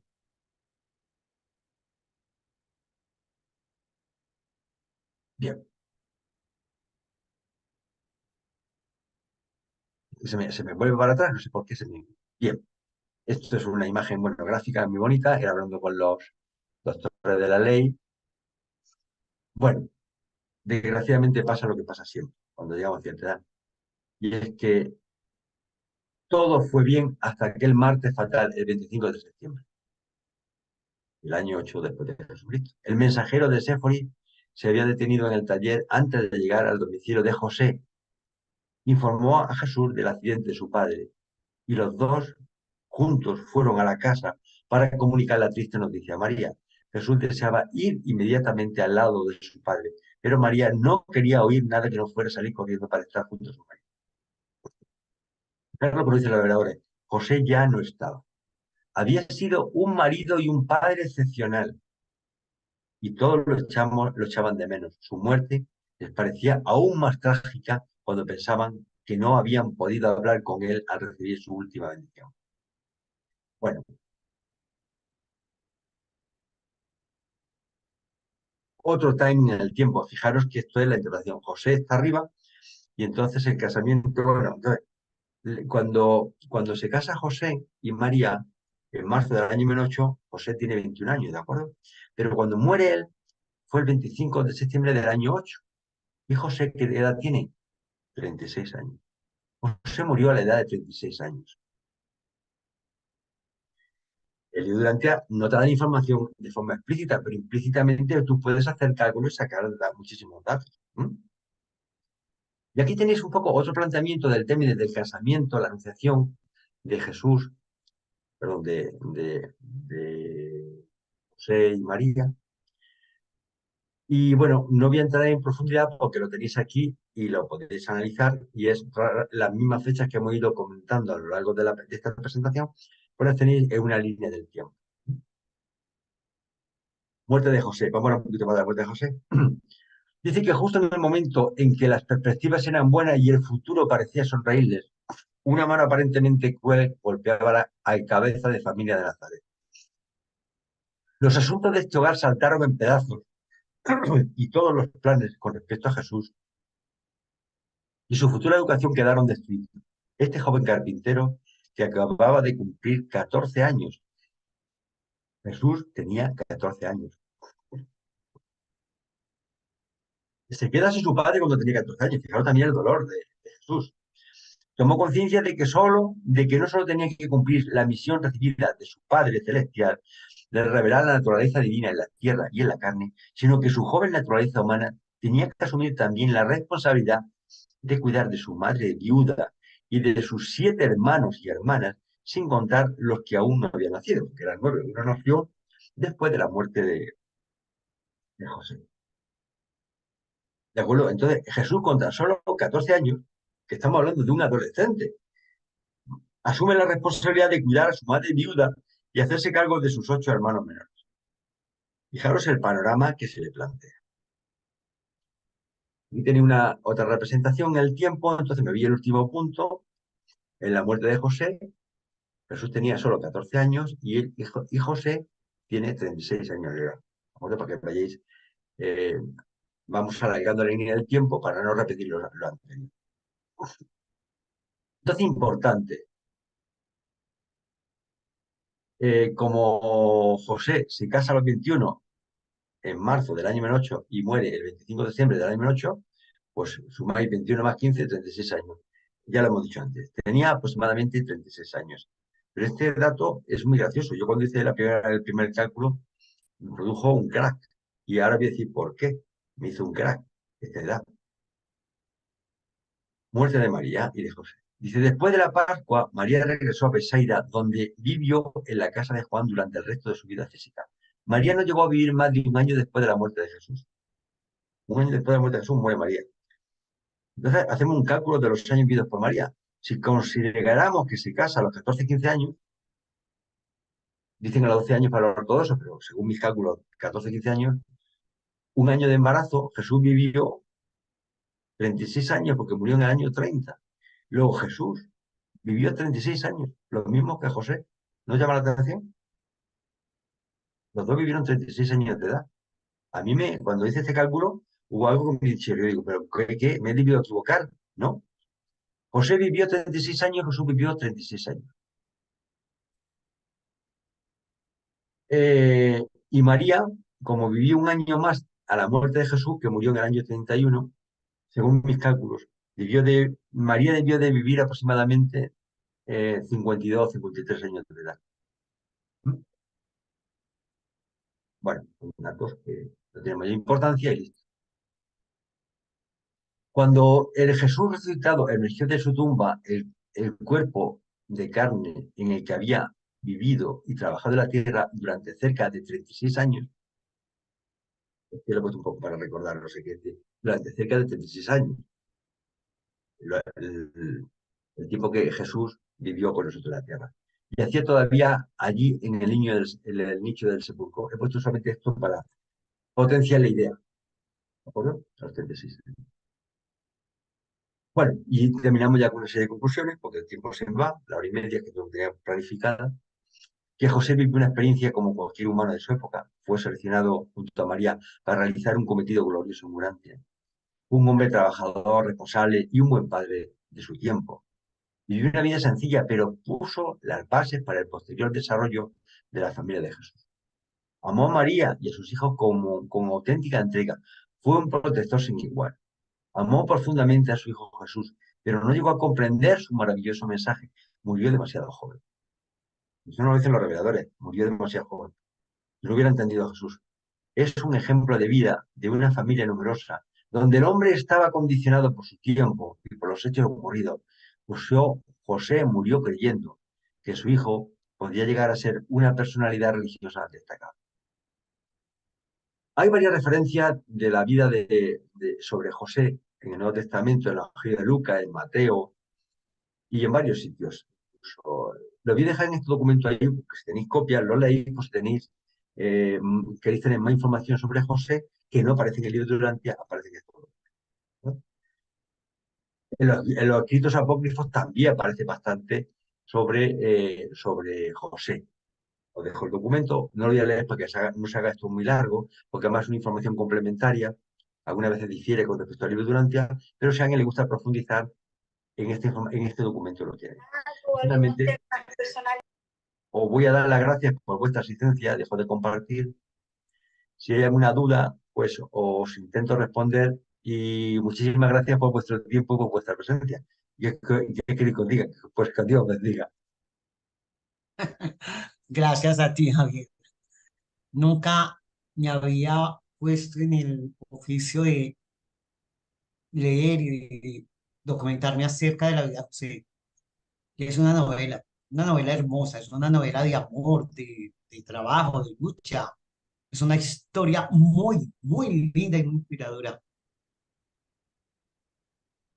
Bueno, y de todos los que estamos aquí presentes, ¿quién quiere decir algo? ¿Quién quiere preguntar algo? ¿Quién tiene? Ok.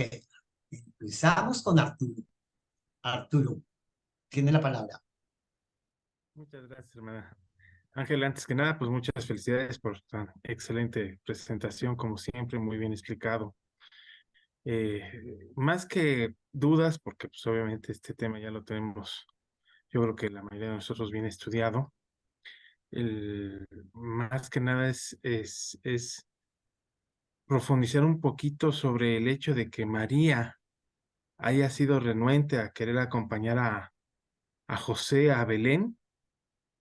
Yo pienso que eso estaba dentro del plan divino, que sucediera así, porque ¿qué hubiera pasado si María se hubiera quedado en Nazaret y Jesús no hubiera nacido en Belén? Eso es como que un poquito para razonar cómo se fueron dando las cosas, porque si no hubiera ido a Belén, no se hubiera ido a Alejandría y Jesús no hubiera conocido a sus parientes de allá y no hubiera tenido las escrituras. Bueno, entonces derivan muchas cosas de ahí, ¿no? Que es algo muy interesante. Pero lo que más me intriga sobre este relato del libro sobre los padres de Jesús, y es una interpretación que no me da todavía, no se me esclarece en la mente. Obviamente sé que es un poco de especulación. El hecho de esa mano, ¿no? Esa mano aparentemente cruel que, que nos hacen saber que eso es lo que le quita la vida al Padre de Jesús. No sé si se refiere de una forma metafórica o que realmente tenía que pasar ahí para que también la vida de Jesús continuara como hoy la conocemos. Porque qué hubiera pasado también si su papá hubiera vivido. Pero creo que esto también de cierta manera estaba dentro del plan de que se dieran las cosas de esta manera. Bueno, ese es mi sentir. Javier, no sé qué piensas sobre lo que te acabo de comentar. Me gusta. Pues, bueno, tú ya sabes que este tema lo hemos sacado algunas veces en algunos otros grupos, en diferentes plataformas. Y bueno, hay una conclusión de tipo general que parece ser, hemos llegado al consenso, de que de alguna forma Jesús tenía que tener una experiencia como padre. Y entonces la opción era que el padre carnal desapareciera y él se tuviera que encargar de hacer la función prácticamente de padre y madre de todos sus hermanos hasta bien avanzada la edad. Tan importante era eso que iba a hacer que su carrera pública de difusión del mensaje del padre, tan importante, quedara relegada. Es decir, fijaros la importancia que le dan los reveladores, bueno, nuestros hermanos, a ejercer una buena paternidad en la tierra. Esta experiencia no la vamos a repetir nunca más.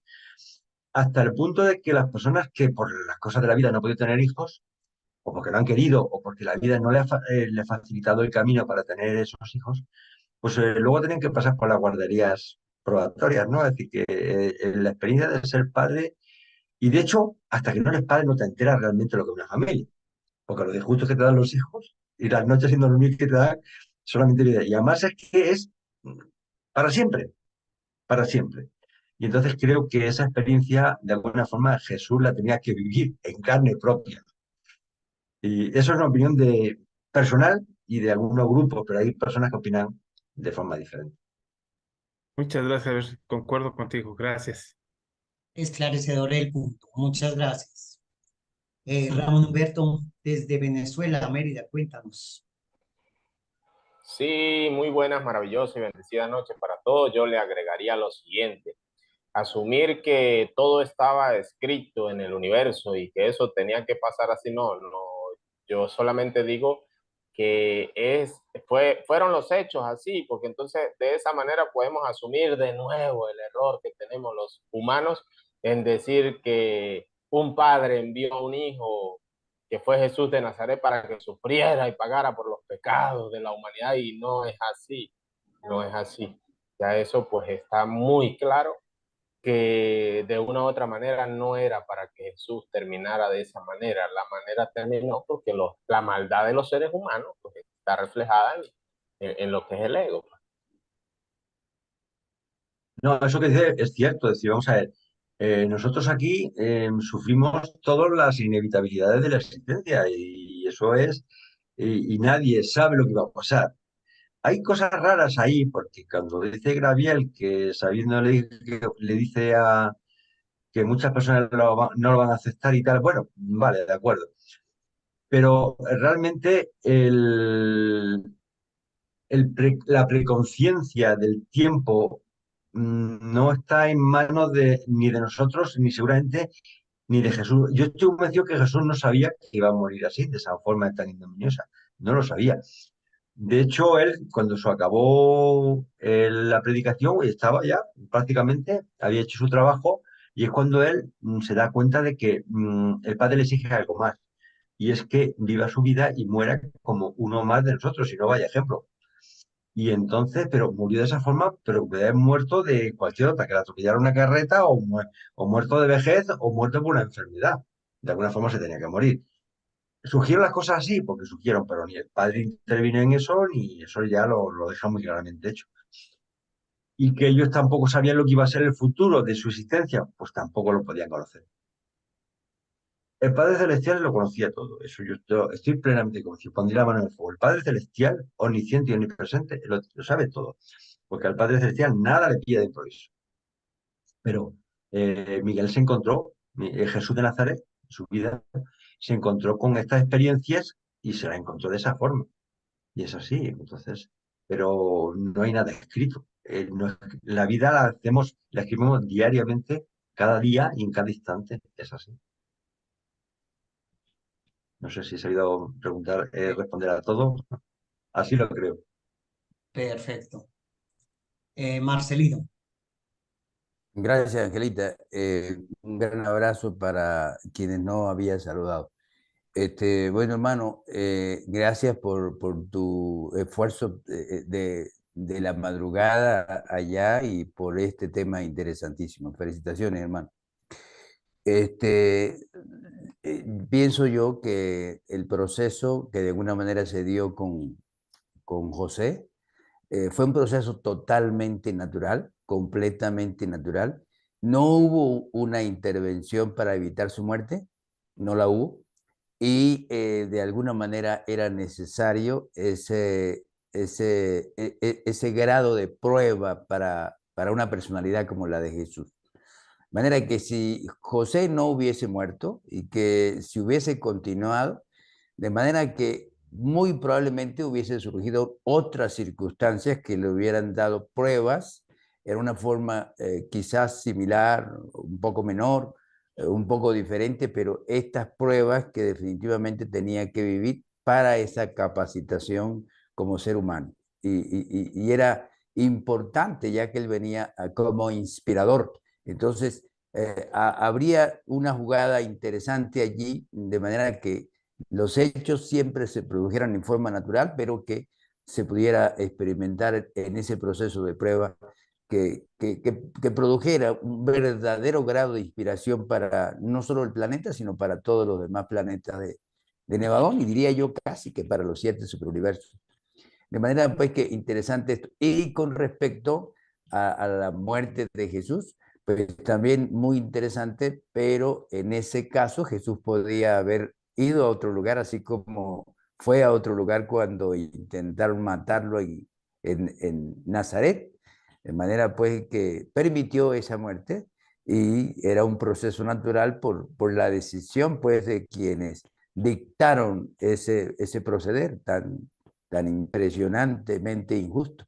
De manera que muy interesante el tema y sobre todo la inspiración que produce, la motivación que produce para la vida familiar tan golpeada que está en este momento en el planeta, este tema de José y de María. De manera que sumamente interesante y que se tome como el ejemplo o la motivación para una restitución del hogar, de la familia, que con el favor de Dios tocaremos el próximo miércoles. De manera que, bueno, nuevamente felicitaciones, hermano, por este extraordinario tema. Gracias, Gracias, gracias, Marcelino. gracias, Marcelino. Armando, tu turno. Bueno, muchísimas gracias, Javier, por esa muy linda presentación. A pesar de que habíamos leído la vida, creo que poner ese contexto de las distancias eh, nos pone también en un poco a vivir todas las peripecias de su ciclo vital, sus grandes dificultades. Creo que, pues, por supuesto, cumplió como padre de manera excepcional, como lo destacas allí, pero creo que también eh, me queda como lección esas profundas dificultades, digo, con tantos hijos, con dificultades económicas, con la necesidad de esos desplazamientos, eh, vivir una época compleja de la realidad histórica del pueblo judío. Y entonces quiero destacar que en medio de su sencillez, lo vi como un hombre profundamente valiente y profundamente claro, sincero y cristalino. Y por eso quizá el libro lo destaca de esa manera. El valor para asumir la cotidianidad y las dificultades y para sobreponerse a ellas. Entonces, muy, muy meritoria esa vida, muy bella y ejemplificante. Muchas gracias. Gracias a, sí, Amando. La verdad que es una persona entrañable. La verdad que es una figura, es un modelo, hombre preocupado por sus hijos y dándole a vivir, a pelear por la vida, ayudando a los demás hermanos, ayudando a su madre. Es una figura, realmente no se le da el suficiente valor a José, y el libro Durantia le dedica bastante tiempo, aparece permanentemente como en tercer lugar. Lo que pasa es que la luz de Jesús es tan poderosa y sus hechos tan poderosos que es que realmente pues, te quedas deslumbrado. Entonces los hechos de Jesús y de María pues son realmente espectaculares. Así. Bueno, continuamos con Octavio Silvio. Gracias, Armando, por tu participación. Hermanitos, buenas noches, gusto en verlos a todos.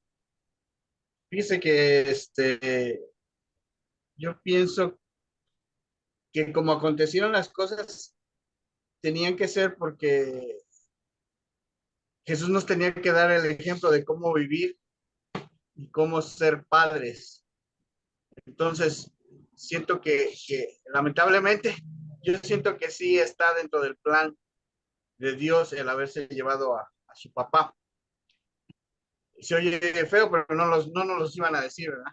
Pero yo siento que sí, porque qué casualidad que también se llevó a Juan Bautista y también se llevó a Jesús como murió. Entonces yo siento que a veces los planes que no todos se nos va a decir en detalle, pero a veces los planes son más importantes que en un momento dado que en este caso los individuos. Entonces para mí sí había un plan que no nos los dijeron, pero para mí que sí era importante que se fuera el papá de Jesús, porque si no, no hubiéramos tenido el maravilloso ejemplo que nos dio de cómo debemos de vivir en este mundo y cómo debemos de ser padres. Y fue un proyecto muy importante porque él no empezó su obra hasta que dejó a su familia bien establecida, bien organizada y a todos sus hermanos de alguna manera encaminados. Y es lo que debemos de hacer nosotros como padres terrenales. Entonces siento que era parte del plan. Y también con lo de Juan Bautista, dice el libro de Durantia, no encuentro la hoja exacta, pero dice que iba a esperar o que Juan muriera y si no, que se iba a incorporar con ellos a su predicación. Entonces, una o dos cosas tenían que pasar y Juan murió. Entonces, a veces siento que el plan es más importante que los individuos. Gracias y gusto en saludarlos. Muchas Gracias a gracias. ti, Octavio. No, no, esto de decir que estoy en parte de acuerdo contigo, es decir, porque vamos a ver, el proyecto es el proyecto, es decir, efectivamente Jesús no empieza su vida pública hasta que no desaparece Juan el Bautista. Pero es que te diré más, Jesús murió así porque lo permitió. Porque cuando antes no le interesaban bien que se iban a diferentes lugares, al otro lado del Mar Negro, del Mar Rojo, perdón, y del Mar Rojo. Se cambiaba de zona en diferentes lugares para que no lo cogieran. Se iba de una zona a otra y no lo cogían, se escapaba corriendo. Entonces, si se lo cogieron es porque se dejó coger.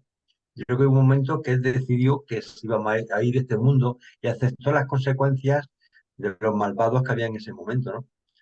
Pero que si se hubiera querido escapar, se hubiera escapado, como hizo siempre, pues se hubiera ido perfectamente. Es también mi opinión muy particular.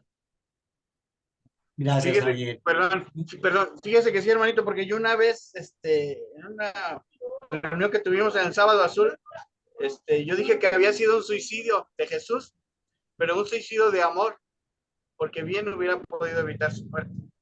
Entonces, realmente Jesús sí se dejó, pero también era un ejemplo, una enseñanza que debía de darnos, porque su muerte es una enseñanza muy profunda. No lo voy a platicar aquí, pero sería bueno que usted que maneja bien los temas y eso, o el hermano, ay, no recuerdo, un hermanito que también hace muy bien sus conferencias, pudieran hacer un tema sobre qué fue el mensaje que dio Jesús cuando murió. Gracias y Armando, gusto en verlos. estás hablando de Armando Gutiérrez, Octavio. Así es, don Armando. Gracias. Gusto en saludarlos. Bueno, Octavio, mire la Mariceno que se iba a dormir temprano, preciosa, adelante. Bueno, es que ha sido interesante. Quería felicitar a Javier y preguntar y leer una cosa, preguntar si va a compartir el PDF, pues sería guay. Y nada, quería leer solamente porque en la exposición de Javier he visto que ha utilizado el término Palestina y judío indistintamente y le tengo eso, que desde mi punto de vista, que quiero que se tenga en cuenta algo, nada más. En el texto es sobre la etimología del término Palestina. Y es breve, ¿eh? No es muy largo. Solo Palestina, desde el punto de vista geográfico-histórico, es el nombre que recibe el territorio comprendido aproximadamente entre el mar Mediterráneo, el valle del río Jordán, de oeste a este, entre el río Litani y el Negev, sin incluir el Sinaí. Y etimológicamente, momento, etimológicamente, la región recibió diversos nombres desde la antigüedad. Los egipcios lo llamaron Canaán, los hebreos Israel, y los romanos la dividieron en tetrarquías, entre las que estuvieron las de Galilea y Judea, nombres persistentes para esas zonas en la lengua y tradición hebrea, para luego darle el nombre de Palestina en el siglo II después de Cristo, concretamente en el 135 cuando el emperador Adriano aunó la provincia de Judea con la de Galilea, para crear una nueva provincia denominada Siria-Palestina. Por su parte, los cruzados la denominaron Tierra Santa. Y el término Palestina tiene su origen en el pueblo filisteo, que se asentó en la zona en el siglo XII a.C. y al que los judíos aludían como Plishtim, o sea, Plishtim. Bueno, no sé pronunciar hebreo, ni judeo, ni nada de eso, no sé qué es exactamente. Los acadios les llamaban Palastu y los egipcios Palusata. Sin embargo, el pueblo de palestino había dejado de existir ya en el siglo VI a.C., cuando la Federación Filistea perdió su autonomía tras la conquista asiria del 722 a.C. No sigo, porque el caso es que hay que ser muy, creo, no es lo mismo para mí un palestino que un judío, para nada, ni antes ni ahora. Bueno, Gracias. hermana, yo solamente me he limitado a leerlo, ¿eh? A leer lo que ponía el libro durante que ponía Palestino. Entonces, no le he puesto, solamente le he leído. Lo sé. Si ya hemos tenido este tema que habló Armando hace un par de semanas, ¿no? O sea, la semana pasada habló y bueno, salió el debate, pero quiero decir que no es lo mismo utilizar un término en sentido histórico que político desde el punto de vista del derecho y desde el punto de vista etimológico. Por eso que quería Sí.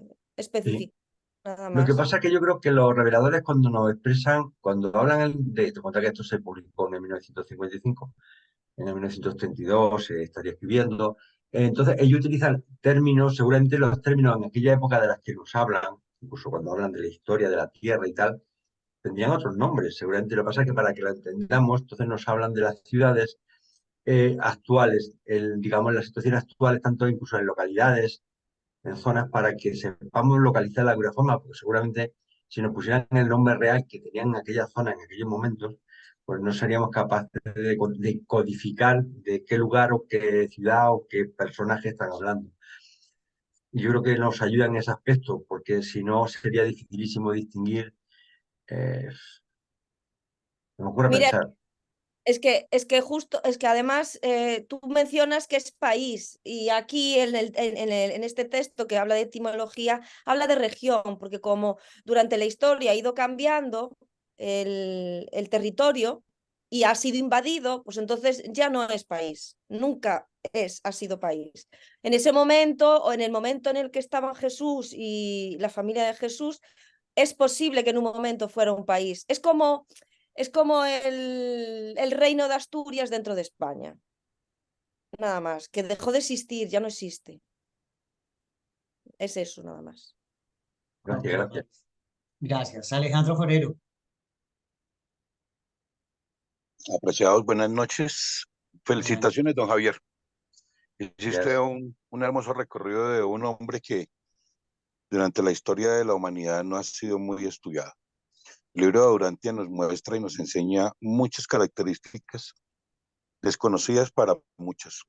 Sin embargo, sí te invito afortunadamente estamos en un grupo de estudio y, sí, y de verdad sí me da un poquito de tristeza, don Javier, el que no hayas tocado algunos libros externos a Urantia, porque acordémonos que Urantia tiene muchos datos y que debemos también de confrontarlos con libros históricos, no libros solamente bíblicos, ¿no? Yo soy judío y en ese orden de ideas está, por ejemplo, las antigüedades de Flavio Josefo, que nosotros bien sabemos que fue un judío romano, tenía sangre de ambas culturas, y aparece una historia o aparece un soporte muy bonito también de la familia de Joseph y Miriam, que es el verdadero nombre de María, ¿no?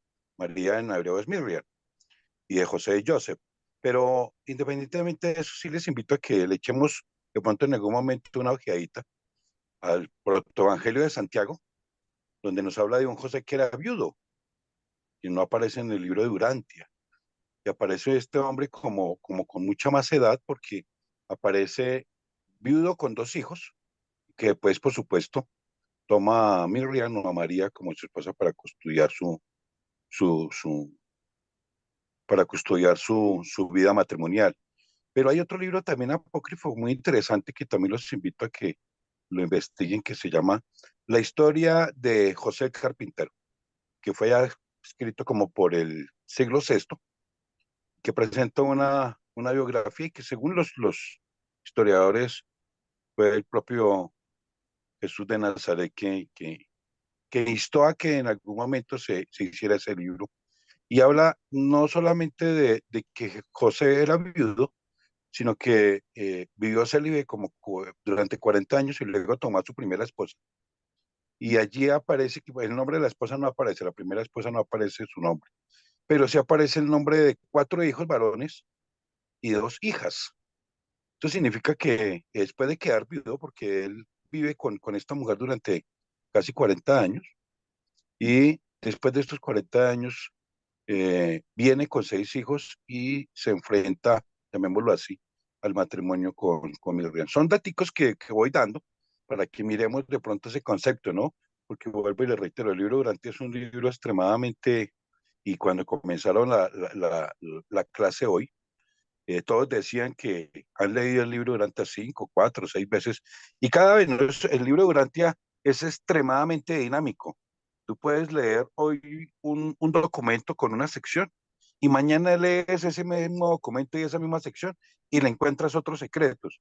Y dentro de un mes otra vez. Es un libro extremadamente dinámico, pero era mi aporte, ¿no? Que de pronto abriéramos esa parte. Y lo mismo estoy de acuerdo con Marisa, hay que tener mucho cuidado con la etimología, que Palestina era una religión en ese tiempo, como era la región de Judea en los tiempos de Jesús. No existía una Palestina general como se conoce ahorita, no existía, más aún, la palabra palestino, para de pronto ampliarte un poquitico más, en hebreo es los Felishim. Felishim son los filisteos, los palestinos vienen de la raza de los filisteos, ubicados ahorita en Gaza y en Damasco. Pero era mi aporte, pero de verdad felicitaciones, porque hizo una tarea muy bonita y de verdad muchas gracias porque aprendimos mucho de la vida de un varón que como le decía la historia, lo tenía oculto, llamémoslo de esa manera. Mil Bien, gracias a gracias. ti, Alejandro, por tu participación. Javier, ¿tienes algo que decirle a No, Alejandro? O seguimos no, adelante? rapidísimo, porque efectivamente el protoevangelio hemos hecho referencia, está el documento ahí, y los otros documentos apócrifos también hay varios documentos que hacen referencia, pero es que al final siempre llegamos a una cosa, es decir, yo he leído la Biblia entera seguramente un par de veces, eh, una vez, para no mentir, entera una vez. Y he leído bastante documentación. Entonces hay un momento en que tú tienes que asignar tu fe, es decir, ¿en qué quiero creer? ¿En la Biblia? ¿En qué versión de la Biblia? ¿No? En el libro de Urantia, en otros evangelios o escritos canónicos y no canónicos. Tienes que, es decir, puedes leer de todo e informarte de todo, pero al final tú te tienes que posicionar. Entonces, para mí, yo me posiciono con respecto al libro de Urantia, considerando que es más verdadero que otras cosas, aunque no me dé toda la información, pero es un tema de fe, es un tema de fe. Es decir, si yo creo igual el protoevangelio de Santiago, tengo un problema, un conflicto enorme. ¿A quién creo? No puedo creer a uno y al otro, o a los dos y no creer a ninguno. Entonces, bueno, de alguna forma te tienes que posicionar alguna vez. Pero bueno, es una discusión un poco bizantina. No me alargo. Gracias. Marcelino. Sí, simplemente coincidí con Javier con respecto a lo de Palestina, probablemente los reveladores, como hay esa zona, de alguna manera se le ha colocado ya durante mucho tiempo un nombre, pues entonces ellos tratan de ubicar ese nombre en la actualidad, pero no necesariamente tenía que ser el nombre anterior, o sea, en algunas Biblias uno dice las Palestinas de la época de Jesús, es decir, esa región, pues en la época de Jesús, no necesariamente que se llamaba así. Y entonces eso probablemente es lo que ocurre. Pero indiscutiblemente Maricé y nuestro hermano que acaba de hablar tienen razón en eso. Y lo otro rápidamente es que Jesús, la vida total de Jesús fueron 35 años, 7 meses, perdón, 35 años, 7 meses y 17 días. Esa fue la edad de Jesús. 35 años, 7 meses más 17 días. Eso era todo, Angelita. Mil gracias, Marcelino. Arturo. Estaba antes Liliana, creo. Ah, no. No, veo, Ah, es no. que creo que ya se salió. Ah, salió, sí. Bueno, Sí. perdón, no quiero extender mucho el tema. ¿Dónde Pero estás? aquí Tú ibas a hablar, estoy. Andrea Pero Liliana. si quieres, Arturo, puedes seguir. No, por favor, adelante, hermana. Adelante, Andrea. Ok. No, simplemente quería resaltar algo que me llamó la atención de la lectura y es allí, si no estoy mal, ahí decía que, bueno, que al ángel Gabriel se le encomienda esa tarea de elegir esa familia y que habían tres familias, si no leí mal, que habían tres familias posibles candidatas. Entonces me emociona pensar esto porque imagínese tremenda tarea y me hago la idea, me imagino ese momento del ángel Gabriel estando allí diciendo, bueno, wow, el hecho de que hubieran tres familias, pues no es que no sea optimista, pero bueno, entonces uno dice, no solamente era la de José y María, habían otras dos bonitas familias y entonces me emociona porque yo me imagino en ese momento esa gran tarea de escoger entre esas tres y decir, bueno, quién es José, quién es María, cómo se conocieron, o sea, me ha volado la imaginación con estos detalles que nos ha comentado Javier, que yo no los había leído, de cuántos años tenía María, de cómo aunque muy brevemente, pero nos deja algo que pensar, cómo se conocieron. Entonces, esta tarea tan bonita y tan detallada, me imagino que con lujos de detalle, ver cada cosa, cómo se conocieron, cuántos años tenían, cómo se crió María, cómo se crió José. Sí, José. Entonces, pues me da mucho porque claramente cuando leo esto, cuando escucho esto, también miro hacia adentro, miro y cómo está mi familia y qué de esas cosas bellas que tendría esa familia o que tendría esas características eh, puede tener ahorita la mía. Entonces, en María y José, pues el amor creo que es la base de todo, ¿no? El amor entre ellos dos. No sé si para esa época todas las parejas, pues como uno lee tantas culturas, no sé si para esa época todas las chicas pudieran escoger con quién formar su hogar o ellos tuvieron ese privilegio, lo desconozco, pero entonces sí me parece muy fundamental que se vieron y se enamoraron y había realmente amor allí. Ahora pienso, cuando nos contabas, 14 años, cuando María se casa, entonces tengo una hija. Entonces mi hija tiene 15 años, entonces yo digo, wow, María ya. Entonces quiere decir que María ya tenía toda una conciencia y una personalidad y un carácter ya muy maduro como para formar un hogar. También encuentro algo de relación en que 14 años tenía Jesús, según lo que entendí, cuando murió su padre, ¿sí? Cuando muere José, entonces 14 años también tenía. Entonces, al parecer, creo, por lo que me da a entender la lectura, 14 en aquella época, ¿no? Porque los tiempos cambian, 14 años podrían ser lo suficiente de en aquella época un ser humano tener una conciencia y una personalidad tan madura y responsable y un carácter para asumir una familia. O sea, María a los 14 años se casa y asume conformar una familia. Y José se muere y Jesús tenía 14 años y prácticamente conformó, aunque ya era su familia, pero digámoslo, se tomó esa responsabilidad, pues, porque se muere su padre. Entonces, Andreita, discúlpame, sí. seamos generosos con la palabra de los demás, muñeca, sí, porque es que tú hablas muy rico, pero nos estás repitiendo lo que nos acaba de exponer Javier. Me disculpas, pero es que ya son las 8 pasadas y no quiero dejarlos ir, faltan dos personitas por hablar. ¿Sí me entienden, mi Andreita? No, pues pensé que, pues como me dieron la palabra, pensé que Sí, mi podía, niña, pero es que tenemos. era solamente decir eso. Muchísimas gracias. No, a ti, disculpa, pero como te digo, seamos generosos también con la palabra de los demás. Qué pena molestarte, pero ya es tiempo de cerrar la sala. Entonces, Arturo, continúa tú. Por favor, sé breve y después Armando también te ruego brevedad y terminamos, ¿sí? Adelante, Gracias. Arturo.